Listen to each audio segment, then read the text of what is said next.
15-2.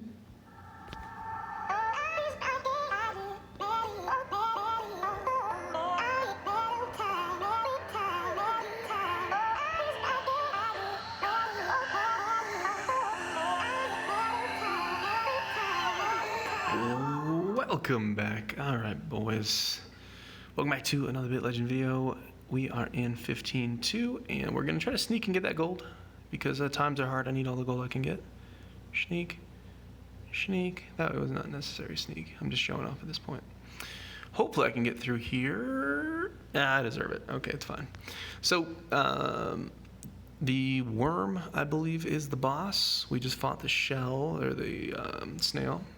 And I guess we're going to have to fight the, was it a wasp? So who's the next one? Ooh, I knew the wasp was going to be high damage. And there's really not much I could have done about that. So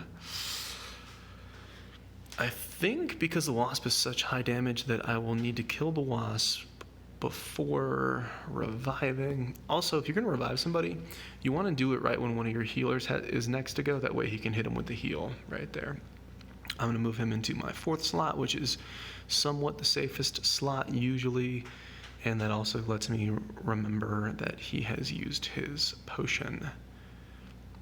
So there you go. This guy's pretty tanky. He does a heal, so this will actually allow me to get some SP up. Pop quiz. Do you guys even know what SP stands for? I don't know. You're not that certain. I don't know. But anyways, all right, so there we go. We got through. I'm going to sneak over here. There. Oh, that was quick. Let's take a look and see what's over here. I don't know. Okay. We're probably not going to be able to sneak past the wasp, but hey. Oh, we didn't even sneak past this guy. That's unfortunate. Okay, so hopefully nobody dies before I get a chance. We don't have any wasps in here, so I'm not too worried about it. I'm going to start off using some of my attacks. There are 2 healers here, so maybe that would take longer than I want. So I will try to blast one of these guys before I have to deal with a bunch of healing. There's 1 heal. Come on, take him out. God, tanky dude. I'd rather him be tanky than blow my team up though, so that's fine. And these guys being tanky is actually okay because that'll let me get my SP back. I believe SP stands for skill points. We shall see. Scholars maintain that it actually has no meaning. I don't know, whatever.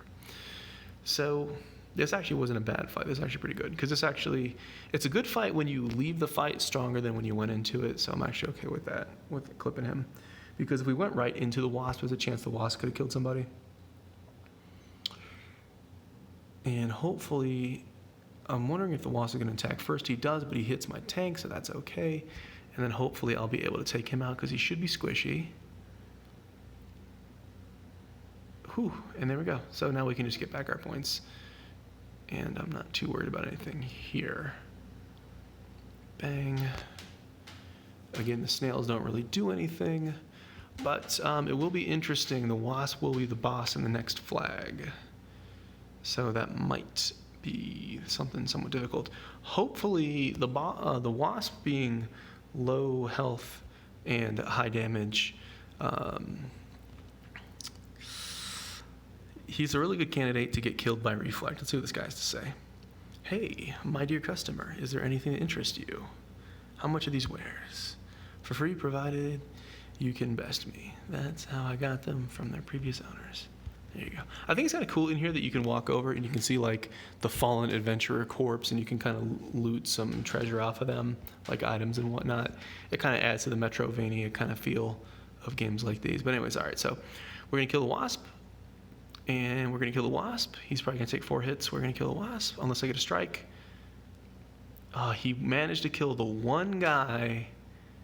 I actually thought that killed him, to be honest, but he managed to kill the one guy that doesn't have a potion, so that feels great. We're going to do a little bit of autopilot in here.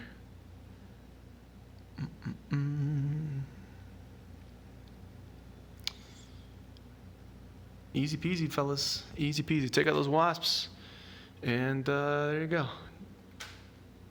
Take out the wasp and smash that flag. Since the game, all these different tiers kind of got thrown at us all at once, we didn't really get to see a natural progression. And since tier 9 is like 3 to 5 different tiers of gear, and it's not differentiated, it's definitely a different perspective, having to push through all the flags. We saw with the 11.6 video, if you're able to beat 11.6, you're probably able to get more than halfway through zone 13. And then we're seeing after zone 13, if you can beat 13.10, you can pretty much do all of 14. It's not that difficult. I wonder if they'll end up changing the balance of it. I think the answer for 11.6 is to tone down 11.6. I never like asking for nerfs or anything like that, but it's such an outlier, and I do feel like the majority of the community is going to get completely stuck by 11.6.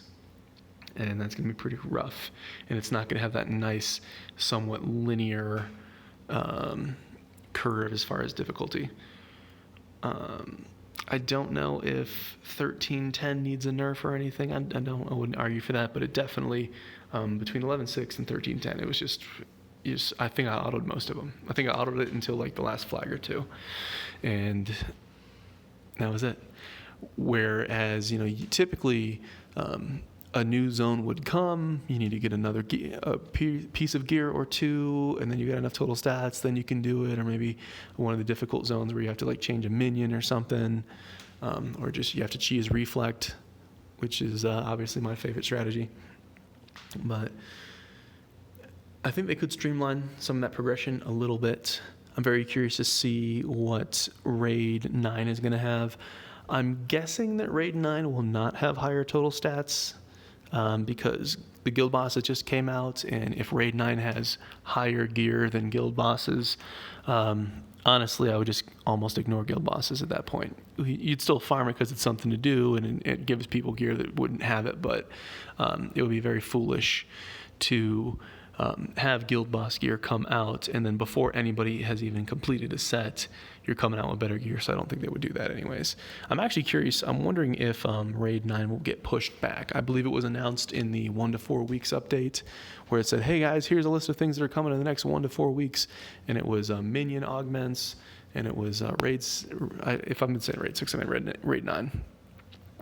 Raid 9 on the list, but I'm curious if they might knock that back or what, or maybe they'll come out with more tier 9 gear that is the same total stats, just different options. That would be cool, having a different set. Maybe something that's not necessarily better than, or if it was better than, it's just marginally better than. That way, Raid 8 gear has some time to shine. A lot of people just got Raid 8 gear. They just put the 15 refines on it. Be kind of nice to be able to enjoy it for a little bit. But anyways, all right, more rambling to come. I'll see you guys in the next video. As always, appreciate you guys for watching. You get it. You get it, boys. It's been a long night.